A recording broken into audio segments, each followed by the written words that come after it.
It started with a desperate search. Amelia and Victor Harrington had spent months looking for an affordable home where they could raise their two daughters, Ella and Sophie. Their finances were tight, and the city was no longer an option. When Victor stumbled across a listing for a Victorian-style house deep in the rural outskirts of Massachusetts, it felt like fate. The listing was vague, with only a few low-quality photos of the house's exterior. The price, however, was jaw-droppingly low for the amount of land it came with. A local realtor, Mrs. DeWitt, explained it was a fixer-upper, though she hesitated when Amelia pressed her for more details. "The place has been empty for years," Mrs. DeWitt said, her voice tight with unease during the phone call. "The family who owned it, well, let's just say they didn't stay long. But if you're looking for privacy, you won't find a better spot."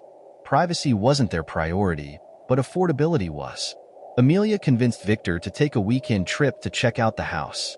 The 2-hour drive through dense woods eventually led to a gravel path, and at the end of it, the house stood waiting. The air seemed to change as they approached. The old house loomed like a forgotten relic, its dark wood exterior faded with time, and its steep roof angling sharply toward the sky. Ivy crept up the walls, and the windows glinted in the late afternoon light, obscured by grime. Beyond the house, a thick forest surrounded the property on all sides, its branches tangled as if trying to reclaim the clearing. Ella, the elder daughter, pressed her face against the car window and frowned. "It looks like something from a scary movie." Victor chuckled. "That's the charm, kiddo. Fixer-upper, remember?" But Amelia couldn't shake the pit forming in her stomach. She wasn't superstitious by nature, but something about the place felt off, as if they were intruding on ground that should have remained untouched. Mrs. DeWitt was waiting for them at the front door. She was a short, wiry woman with an unsettlingly broad smile. Her hand was cold when she shook Amelia's.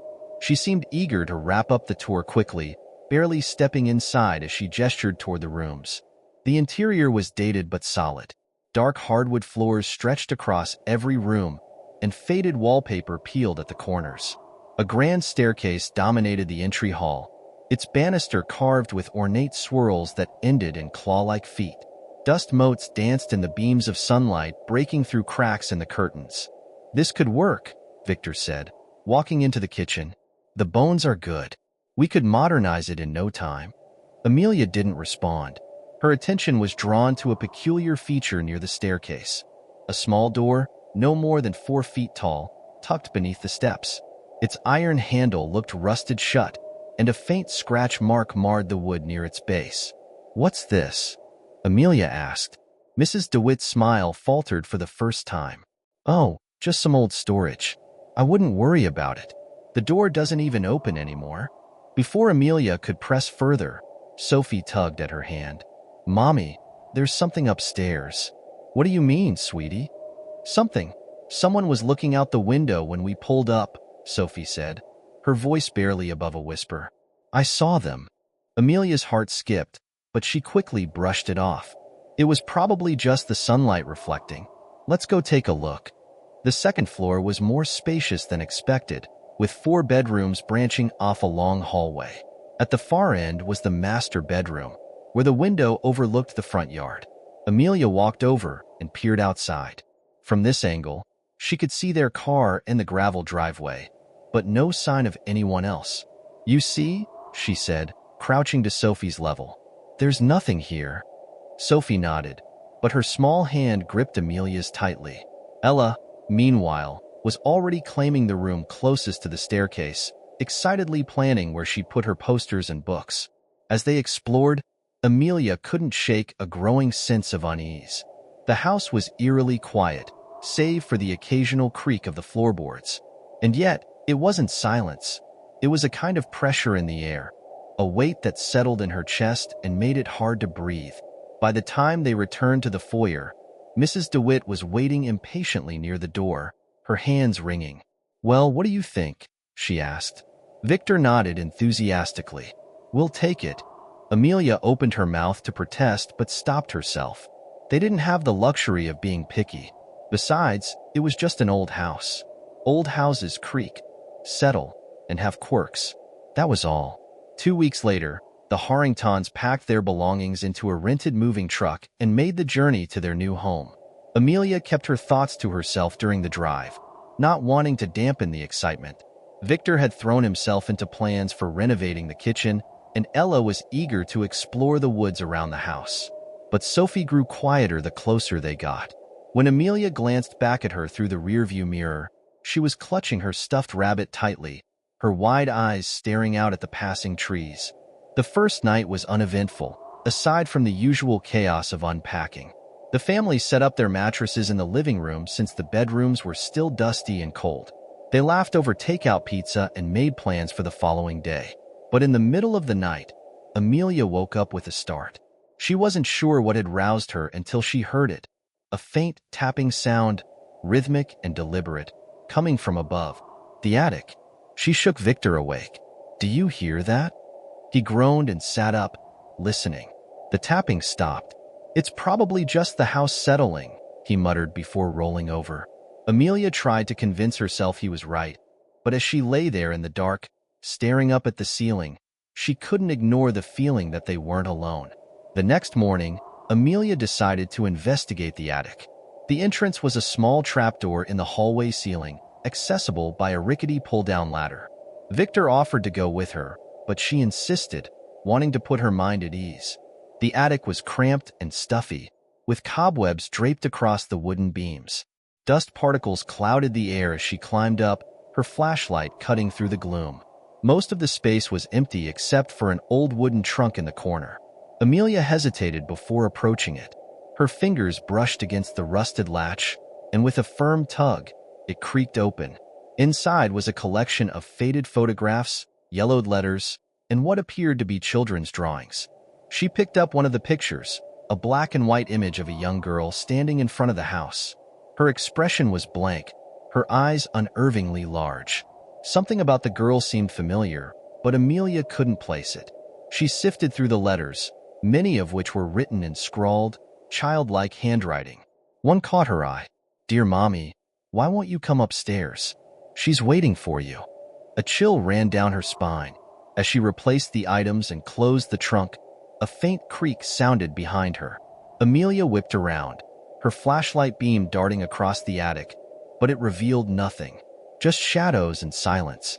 Still, she couldn't shake the feeling that something, or someone, was watching her from the darkness.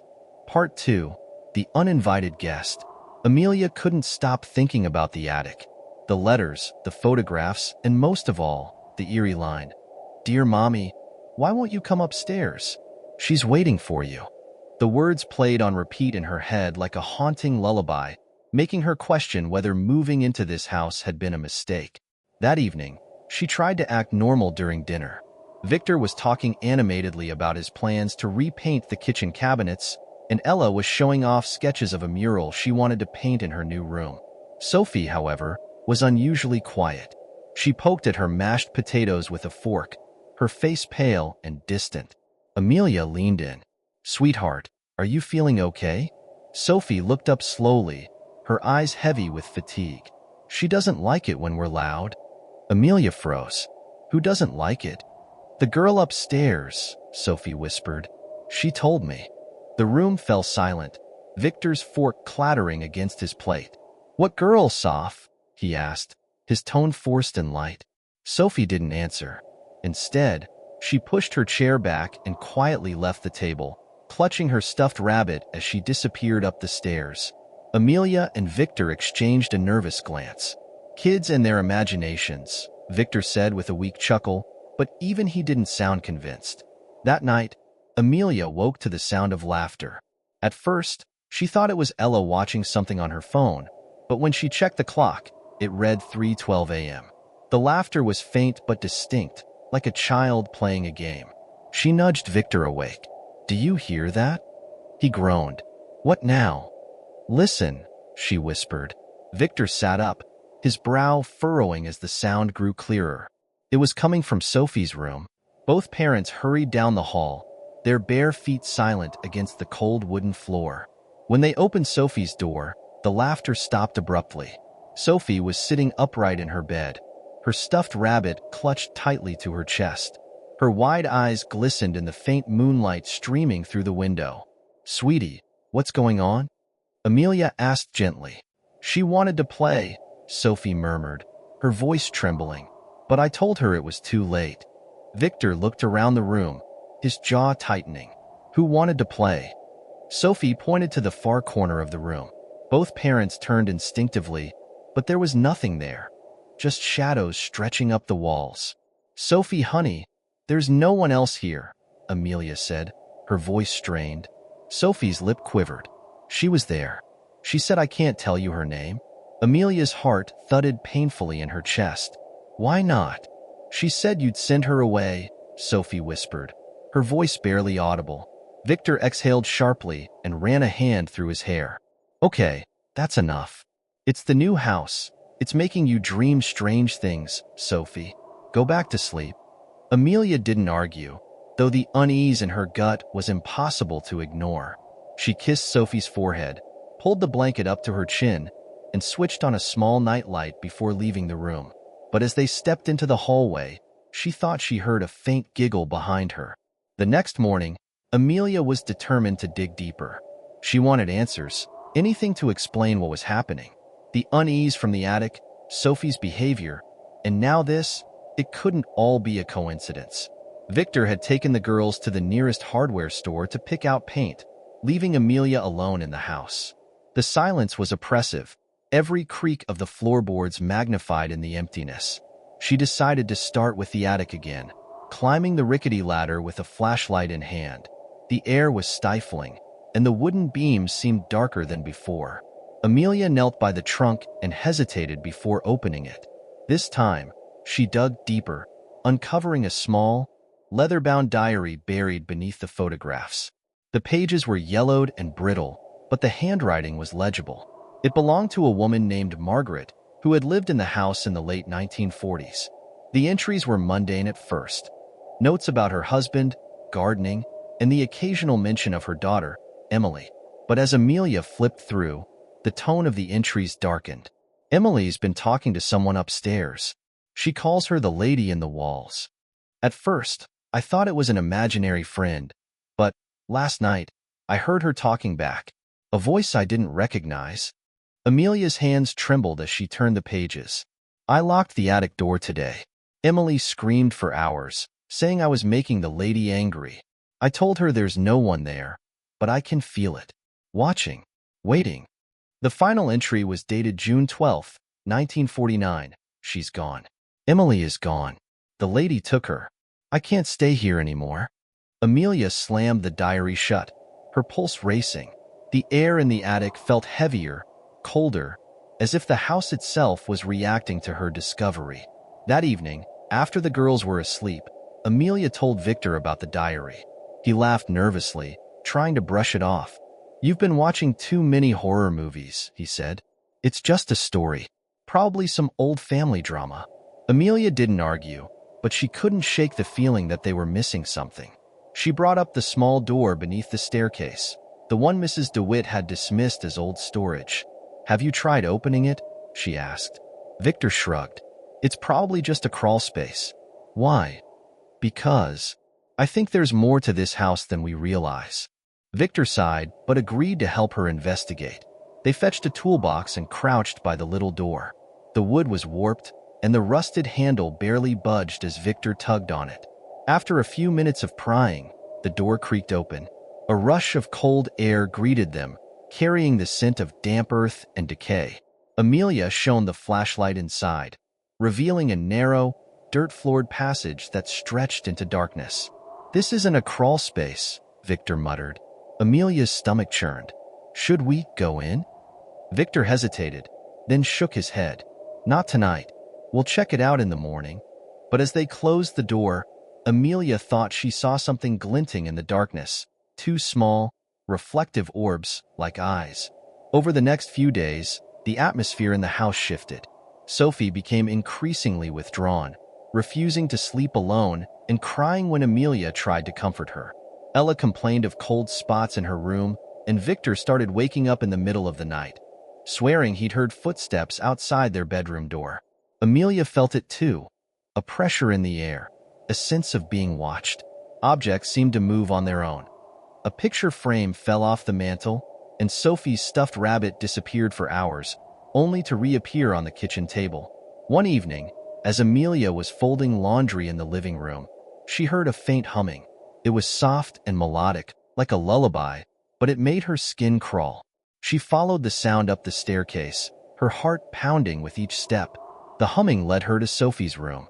The door was ajar, and inside, Sophie was sitting on the floor, facing the corner.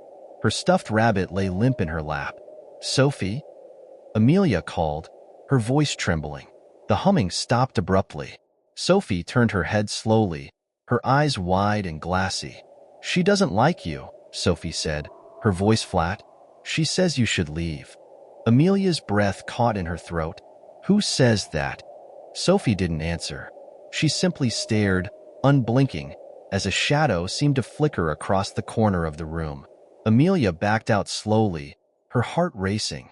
Whatever was in this house, it was getting stronger, and it wasn't going to let them leave. Amelia's mind was a whirlwind of fear and denial.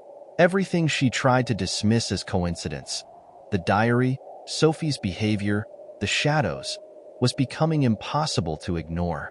The house wasn't just unsettling, it was dangerous. She knew she had to protect her family, but how could she fight something she couldn't see? Victor, on the other hand, clung stubbornly to logic. "The house is old," he said over breakfast, forcing a calm tone. "Old houses make noises. Kids have nightmares. Let's not make it worse by imagining things." Amelia didn't respond. She simply stirred her coffee, her eyes darting to Sophie, who was silently tracing circles on the table with her fingertip.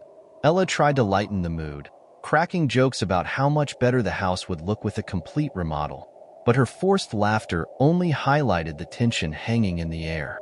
"Maybe we should get someone to check the place out," Amelia suggested carefully, trying not to sound alarmist. "Like a structural inspector or what? A ghost hunter?" Victor snapped, his patience thinning. "Come on, Amelia. Don't scare the kids with this nonsense." But it wasn't nonsense, and Amelia knew it. Something was wrong with the house, and it was getting worse. That night, Amelia couldn't sleep. She lay in bed, staring at the darkened ceiling, every creak and groan of the house amplified in the silence. Victor was snoring softly beside her, oblivious to the unease that wrapped around her like a cold blanket. Then she heard it, a faint whisper. At first, she thought it was the wind, but as she strained to listen, the sound became clearer. It was a voice, soft and childlike, singing a haunting melody that sent chills down her spine. She bolted upright, her heart pounding. The sound was coming from the hallway. Grabbing her phone as a makeshift flashlight, Amelia stepped into the corridor. The air felt colder here, heavier. The voice grew louder, drawing her towards Sophie's room. When she pushed the door open, she found Sophie sitting upright in bed, her eyes wide and unblinking. She was humming the same eerie tune. "Sophie?" Amelia whispered. Sophie didn't respond. She just stared ahead, her hands clutching the edge of her blanket. Amelia reached out to touch her daughter's shoulder, and Sophie suddenly turned to her, her eyes glassy and distant. "She's in the walls," Sophie said, her voice barely audible. "She's waiting." Amelia felt the blood drain from her face. "Who's waiting, sweetie?" "The lady," Sophie replied, her gaze drifting to the corner of the room. "She wants to come out." Amelia's breath caught as a shadow flickered across the wall. It was subtle, almost imperceptible, but it moved in a way that shadows shouldn't. She grabbed Sophie, pulling her close. "You're sleeping in our room tonight," she said, trying to keep her voice steady. Sophie didn't protest. The next morning, Victor reluctantly agreed to Amelia's insistence that they investigate the strange door under the stairs. "Fine," he said, grabbing a crowbar from the garage. "But when we find a bunch of old junk and cobwebs, you owe me an apology." Amelia didn't respond. She just stood back as Victor pried the door open. The smell hit them first, stale and earthy, with an undercurrent of rot. Victor gagged, covering his nose with his sleeve. Amelia shone a flashlight inside, revealing a narrow tunnel that disappeared into darkness. "This isn't normal," Victor muttered. his bravado fading. Amelia nodded, her grip tightening on the flashlight. We have to see where it goes. Victor hesitated, but eventually crawled into the passage, with Amelia close behind. The walls were damp, and the air grew colder the deeper they went. The tunnel seemed to stretch on forever, curving slightly as it descended. Finally, they reached a small chamber. The walls were lined with crumbling bricks, and in the center of the room was a wooden chest, its surface covered in strange carvings. Victor hesitated. Do we open it? Amelia nodded, her stomach churning. Inside the chest was a collection of old dolls, each one more grotesque than the last. Their faces were cracked and worn, their glass eyes dull and lifeless. Among them was a small, leather-bound book. Amelia picked it up, her hands trembling. The pages were filled with handwritten notes and strange symbols. One passage stood out. The child is the key. She opens the door, and the lady comes through. But the child must remain, or the lady will never leave. Amelia's blood ran cold.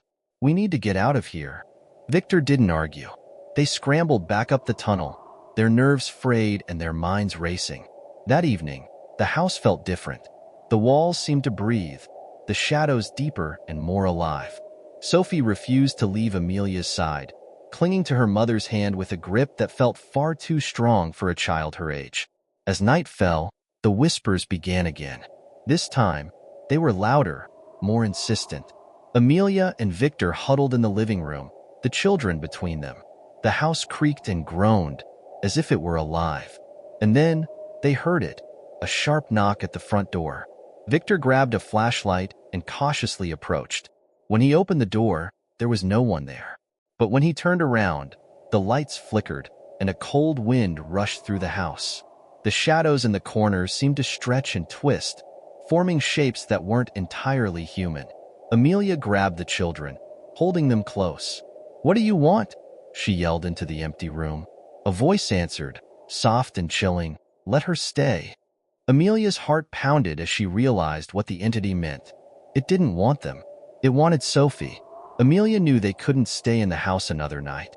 She packed a bag for each of them, her hands shaking as she stuffed clothes and essentials into suitcases. "We're leaving," she told Victor. "Now." But as they tried to leave, the house fought back. The doors wouldn't open, the windows wouldn't budge. The air grew colder, and the whispers turned into screams. Amelia clutched Sophie tightly, tears streaming down her face. "We'll find a way out," she promised. "I won't let it take you." Sophie looked up at her, her eyes filled with tears. "Mommy," she's angry. The room plunged into darkness, and the last thing Amelia heard was Sophie's voice whispering, "She's here." The room was suffocatingly dark. Amelia's heart raced as she clutched Sophie, her mind scrambling for a way out. Victor fumbled with his phone flashlight, finally casting a weak beam across the room. The shadows recoiled momentarily, retreating to the corners but not disappearing. "Stay together," Amelia whispered, her voice trembling. She grabbed Lucas by the hand, pulling him close. "We're not splitting up." Victor's face was pale, his breath coming in shallow bursts. "What does it want? What does she want?" he muttered, more to himself than anyone else. Sophie's voice broke the silence. "She wants to come back." Amelia looked down at her daughter, her blood running cold. "What do you mean, sweetie?" Sophie didn't answer. She just pointed toward the far corner of the room, where the shadows were thickest. A faint outline began to emerge, tall and gaunt, with limbs too long and a face obscured by darkness. The figure stood unnervingly still, as if waiting for something. Amelia's grip on Sophie tightened. "We're leaving," she said firmly, her voice trembling but determined. She tugged on Victor's arm. "Find a way out now." Victor nodded, his survival instincts finally kicking in. He led the way toward the back door, the weak beam of his phone light cutting through the darkness. The shadows seemed to move with them, pressing closer, whispering unintelligibly. When they reached the back door, Victor yanked on the handle, but it wouldn't budge. He slammed his shoulder against it in frustration, the sound echoing through the house. "Try the windows," Amelia urged, her voice rising with panic. Lucas ran to the nearest window, struggling to lift the old frame. It groaned under the effort, but didn't move. "It's stuck," he cried.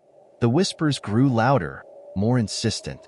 Amelia turned to see the shadowy figure now halfway across the room, its head tilting unnaturally as if observing them. "Sophie, don't look at it," Amelia whispered, shielding her daughter's eyes. Victor grabbed a chair and hurled it at the window. The glass shattered, a burst of cold night air rushing in.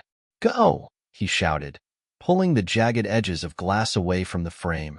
Amelia hoisted Lucas through the window first, then passed Sophie to him. She climbed out next, cutting her hand on the glass in her haste. Victor was last, his movements clumsy and desperate. They tumbled onto the overgrown grass outside, gasping for breath. The house loomed behind them, dark and foreboding, its windows like empty eyes watching their every move. "Keep running," Amelia said, pushing the kids forward. They sprinted toward the car, which was parked at the edge of the property.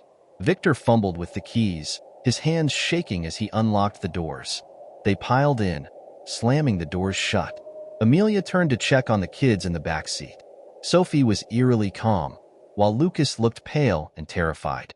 Victor started the engine, and the car roared to life. He hit the gas, the tires spinning on the gravel before gaining traction. They sped down the driveway, leaving the house, and the dark figure standing in the doorway behind. As they drove, the tension in the car began to ease slightly. Lucas was crying softly, and Amelia reached back to hold his hand. Victor kept his eyes on the road, his knuckles white on the steering wheel. "We're never going back there," he said firmly, his voice shaking. "I don't care about the deposit. I don't care about anything. We're done." Amelia nodded, her gaze fixed on Sophie. "Are you okay, sweetie?" she asked gently. Sophie nodded but didn't speak. Her hands were clasped tightly around the doll, which she had brought with her. Amelia's stomach turned. "Sophie, why did you bring the doll?" Sophie finally looked up, her eyes wide and innocent. "She told me I had to." Amelia's breath caught. "Who told you?" Sophie tilted her head, her gaze drifting to the empty space beside her. "The lady." Amelia felt a chill run down her spine. She turned to Victor. "Pull over." "What? Why?" Victor asked, glancing at her in confusion. "Just do it," she snapped. Victor pulled the car to the side of the road, the tires crunching on gravel. Amelia climbed into the back seat, grabbing the doll from Sophie's hands. "Amelia, what are you doing?" Victor asked, his voice rising. "We're not keeping this," she said, her voice trembling with anger and fear. She opened the car door and hurled the doll into the darkness. It landed with a dull thud on the roadside. "Mommy, no." Sophie screamed, tears streaming down her face. "She'll be mad." Amelia shut the door and turned to her daughter. "It's just a doll, Sophie. It's not real." But even as she said the words, she didn't believe them. They drove in silence, the tension in the car thick enough to cut with a knife. Victor kept glancing in the rearview mirror, his unease growing with every mile. "I think we should find a motel," he said finally. "We're all too shaken to keep driving." Amelia nodded reluctantly. "Fine, but we're not staying anywhere long." They found a small roadside motel just off the highway. It was old and run down, but it was a place to rest. Victor checked them in while Amelia ushered the kids inside. The room was cramped and smelled faintly of mildew, but it was a relief to be away from the house. Amelia made sure the doors were locked and the windows bolted before sitting down on the edge of the bed. Lucas was already curled up under the blankets, fast asleep. Sophie, however, was sitting on the floor, staring at the corner of the room. "What are you looking at, sweetheart?" Amelia asked gently. Sophie pointed. "She's here." Amelia's heart sank. She turned to look but saw nothing. "There's no one there, Sophie. It's just us." Sophie shook her head, her voice trembling. "She followed us." Amelia's blood ran cold. She reached for Sophie, pulling her into her lap. "It's okay, baby. Mommy's here." But as she held her daughter close, Amelia couldn't shake the feeling that Sophie was right. Something had followed them, and it wasn't going to let them go. The motel room was drenched in uneasy silence. Amelia sat on the edge of the bed, her arms wrapped protectively around Sophie. Victor paced near the door, his unease palpable, as if moving might somehow shake the tension from the air. "We need to sleep," Amelia whispered, though she didn't believe her own words. Her eyes flicked to the corner Sophie had been staring at earlier, now cloaked in shadows. Nothing was there, but she felt it. The heavy stillness, the invisible weight pressing against her chest. Victor shook his head. "How am I supposed to sleep when?" he trailed off, glancing at Sophie. He didn't want to scare her more than she already was. "When what?" Amelia asked, her voice soft but firm. She needed him to finish the sentence, to acknowledge what they were all avoiding. Victor exhaled sharply, running a hand through his hair. "When we don't even know what's happening. When I feel like we're being watched." Amelia didn't respond. She couldn't. Deep down, she felt it too. The air in the room was thick, oppressive, and the motel's aging heater groaned periodically, masking the faintest of noises. Or perhaps it wasn't the heater at all. Sophie dozed off in Amelia's lap, her tiny fists clutching at Amelia's shirt. Lucas, though asleep, tossed and turned restlessly on the other bed. Victor finally sat down, his hands clasped tightly, his gaze fixed on the carpeted floor. The quiet was broken by the distant sound of footsteps, soft, deliberate, and too close for comfort. Victor's head snapped up, his eyes locking with Amelia's. The sound wasn't from outside. It was in the room. Amelia's heart pounded as she carefully laid Sophie down beside Lucas. She motioned for Victor to grab the lamp from the nightstand, the closest thing they had to a weapon. He nodded, his grip tight around the base of the lamp. The footsteps grew louder, pacing back and forth, though nothing was visible. Amelia's eyes darted to the door. It was still bolted, the chain securely in place. No one had come in, and then they heard it, a faint scratching at the window. "No," Amelia whispered. Stepping back instinctively, she grabbed Victor's arm, pulling him closer to the kids. "This can't be happening." The scratching grew louder, more insistent. Victor moved toward the window, lamp raised. But before he could reach it, the scratching stopped. Amelia held her breath. The silence was worse than the noise. It pressed against her ears, amplifying the sound of her racing heartbeat. Victor hesitated before pulling the curtain aside. And there it was, sitting on the narrow ledge outside the window, its cracked porcelain face illuminated by the faint glow of a street lamp. The doll. Victor staggered back, dropping the lamp in shock. "No, Amelia, you threw it away. You threw it out the car window." Amelia was frozen, staring at the doll. It hadn't been there when they checked in. How could it have gotten here? It wasn't possible. And yet, there it was. She turned to Victor. "We have to get rid of it again. Farther this time. Burn it. Burn it." Victor's voice rose, his fear giving way to frustration. "And what happens if it just shows up again?" Amelia didn't have an answer. She was about to respond when Sophie stirred in her sleep, mumbling something under her breath. Amelia knelt beside her, brushing her hair back gently. "What is it, sweetie?" she whispered. Sophie's eyes fluttered open, but they didn't focus on Amelia. Instead, she stared at the corner of the room, her voice distant. "She's here. She's angry." Amelia's blood ran cold. She glanced at Victor, who was already reaching for the car keys. "We're leaving. Now." Amelia woke Lucas, who groggily asked what was happening. "We're just going for a drive," she said, forcing calm into her voice. "We'll explain later." Victor carried Sophie, still half asleep, to the car. Amelia grabbed their bags and followed, her eyes darting around the empty parking lot.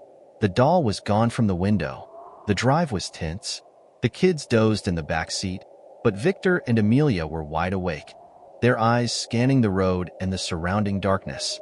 "We can't keep running," Victor said finally, breaking the silence. "It's not going to stop." Amelia's grip on the armrest tightened. "What are you saying?" Victor's jaw clenched. "I think we have to go back." Amelia stared at him, her mind reeling. "Back to the house? Are you insane?" "Hear me out," Victor said quickly. "This all started there. If we don't figure out what it wants, it's going to follow us forever. It's going to hurt the kids."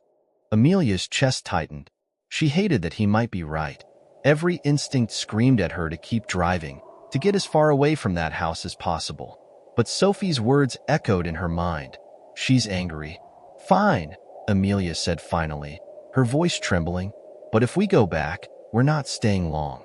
We get answers, and we leave. Victor nodded, though he didn't look any less terrified. Agreed. They pulled into the driveway just before dawn.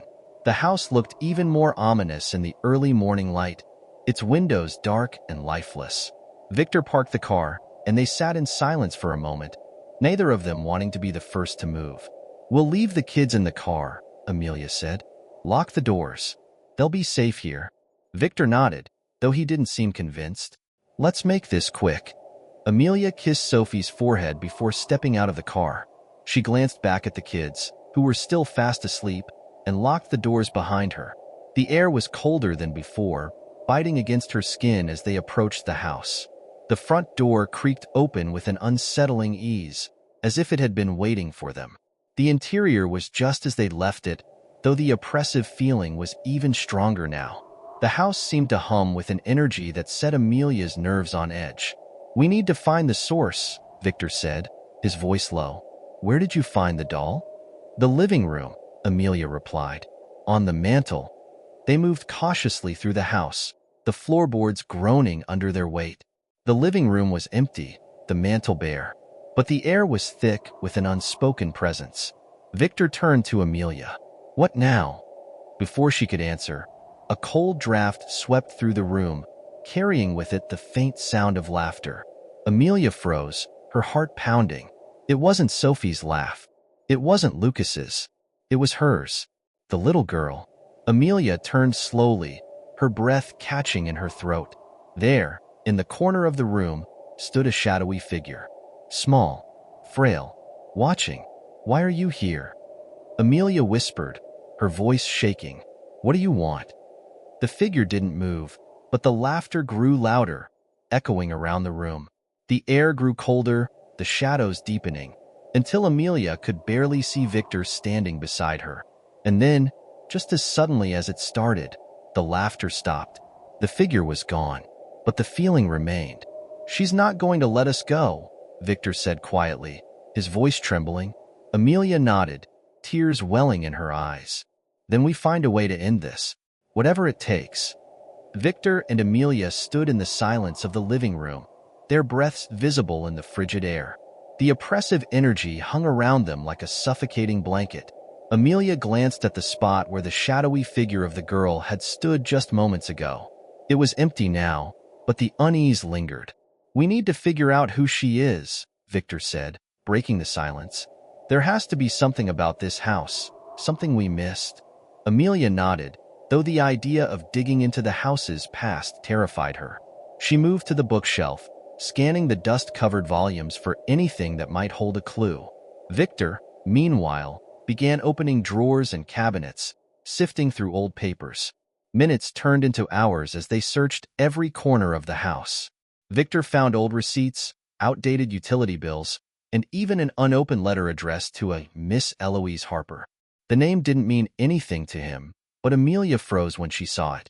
That's the name I saw in the real estate listing, she whispered. The previous owner.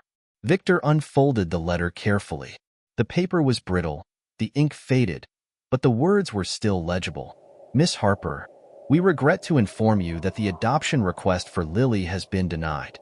Due to circumstances surrounding your financial and personal history, it has been deemed that your home environment is unsuitable for a child at this time. Respectfully, the County Child Welfare Office. Amelia's stomach churned as she read the words. Lily. It's her, she said, her voice trembling. That's the girl. She must have lived here. Or, she was supposed to. Victor's face darkened as he stared at the letter. If she didn't live here, then what happened? Why is she tied to this place? Amelia shook her head, but a cold realization was beginning to form in the back of her mind. We need more. This isn't enough. As they moved through the house, searching for more clues, Victor stopped suddenly. His gaze fixed on a door near the back of the house, one they hadn't noticed before. It was locked. That's strange, Victor said, testing the handle again. I thought we opened every door in this place. Amelia's heart raced. What's in there? Victor didn't answer. Instead, He grabbed a nearby chair and slammed it against the door. The wood splintered, the lock giving way on the second hit. The door creaked open, revealing a narrow staircase leading down into darkness. Amelia's pulse quickened. "I don't like this." Victor pulled out his phone and turned on the flashlight. "Stay close," he said, starting down the stairs. The basement was damp and cold, the air heavy with the smell of mildew. The walls were lined with shelves cluttered with old jars and tools. But it was the far corner of the room that drew their attention. There, beneath a dirty sheet, was a small wooden chest. Amelia hesitated, but Victor was already pulling the sheet away. The chest was ornate, its wood carved with intricate patterns, but it was the lock that stood out, a heavy, rusted padlock that seemed almost too new for the aged wood. "We need to open it," Victor said. Amelia shook her head. "What if it's, I don't know, cursed or something?" Victor shot her a look. "We're way past that point, don't you think?" Reluctantly, Amelia nodded. Victor grabbed a nearby crowbar and pried at the lock. It took several tries, but eventually, the padlock snapped, clattering to the floor. Victor lifted the lid cautiously, and both of them gasped. Inside was a collection of old photographs, letters, and a small porcelain doll, identical to the one that had been haunting them. The sight of it made Amelia's stomach twist. Victor picked up one of the photographs. It showed a young girl, no older than 6, standing in front of the house. Her dark hair framed her pale face, and her expression was one of quiet sadness. "It's her," Victor whispered. Amelia reached for one of the letters, her hands trembling as she unfolded it. The handwriting was messy, almost frantic. "She won't leave me alone. I've tried everything. I burned the doll. I buried it. But she keeps coming back. She blames me for what happened, and I don't know how to make it right. I'm so sorry, Lily. I'm so sorry." Amelia's chest tightened as she read the words. Eloise Harper. She didn't just adopt Lily. She was trying to protect her. From what? Victor asked. Amelia shook her head. "I don't know. But whatever happened, it wasn't Lily's fault. She's not here to hurt us. She's looking for something." They returned to the living room, their minds racing with what they'd uncovered. The pieces were starting to come together, but there were still so many unanswered questions. As they placed the doll and the letters on the coffee table, a cold draft swept through the room.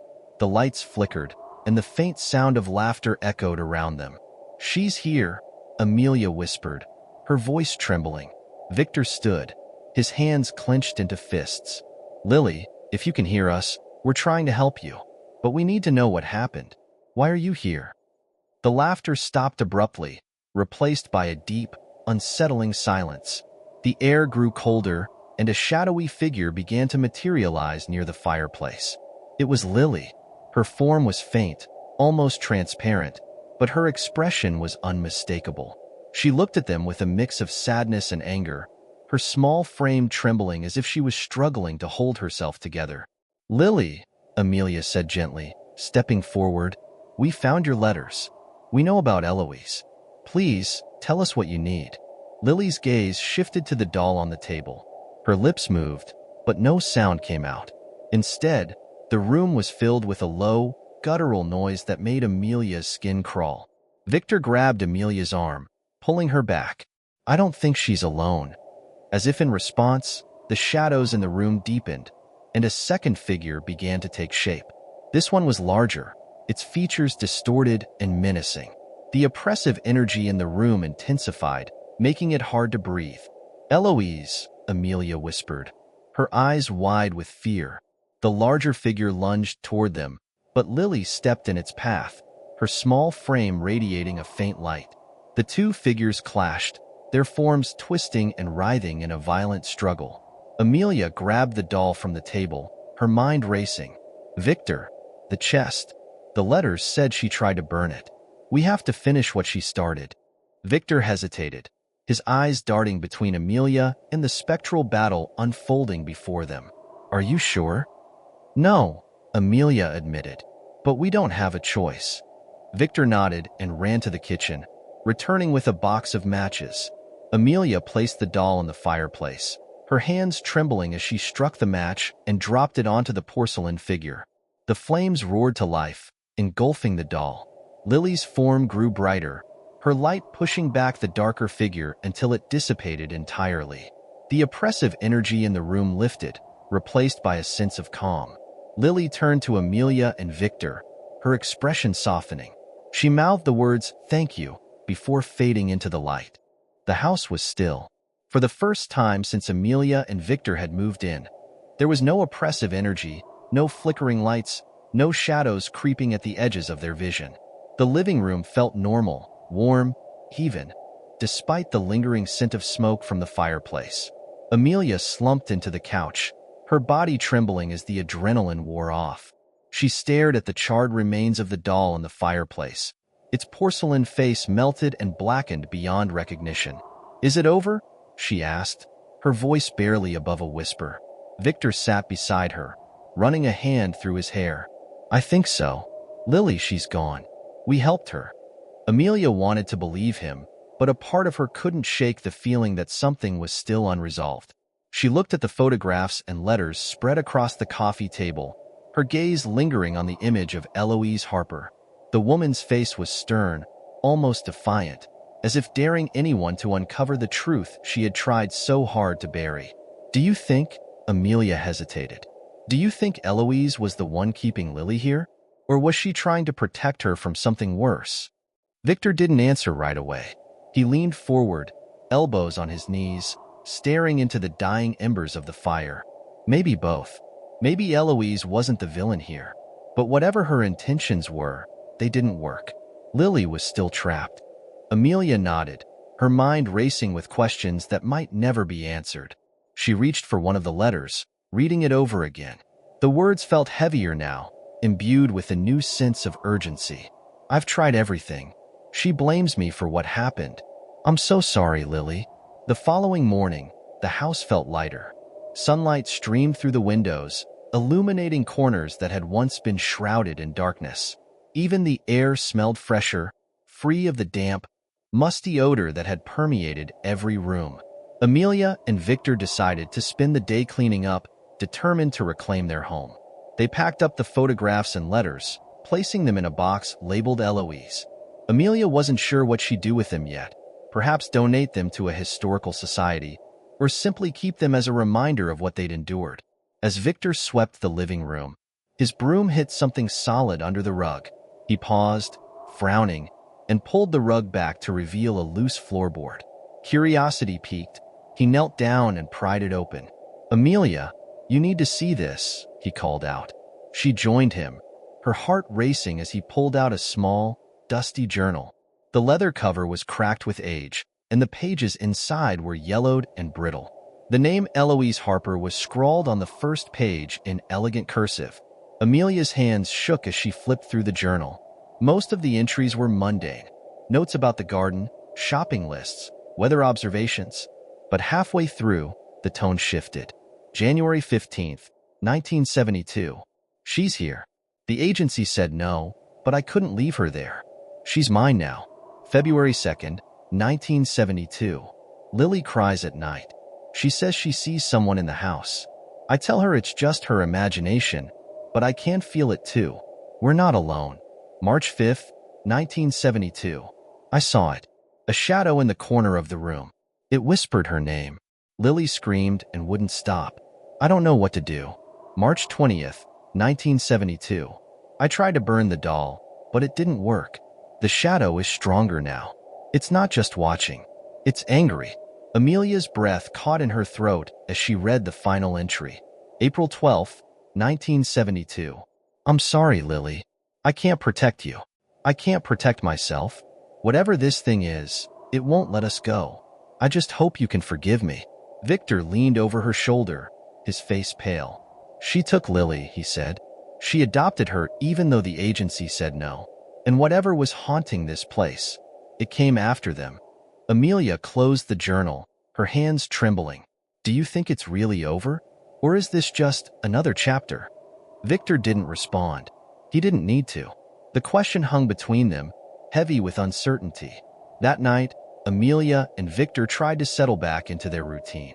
They ordered takeout, watched a movie, and tried to pretend that everything was normal.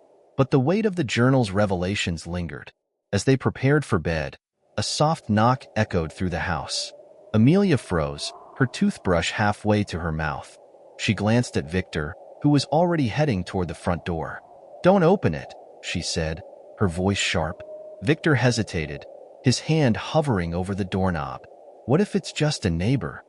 "It's almost midnight," Amelia pointed out. "No one knocks at this hour." Another knock, louder this time. The sound sent a chill down Amelia's spine. Victor peeked through the peephole and frowned. "There's no one there." "Then don't," Amelia began. But it was too late. Victor opened the door. The porch was empty. The street beyond it bathed in the orange glow of a flickering street lamp. Victor stepped outside, looking left and right, but saw nothing. As he turned to go back inside, something on the doorstep caught his eye. It was small and pale, illuminated by the porch light. A doll. Victor's stomach dropped. He bent down to pick it up, his fingers brushing against its porcelain surface.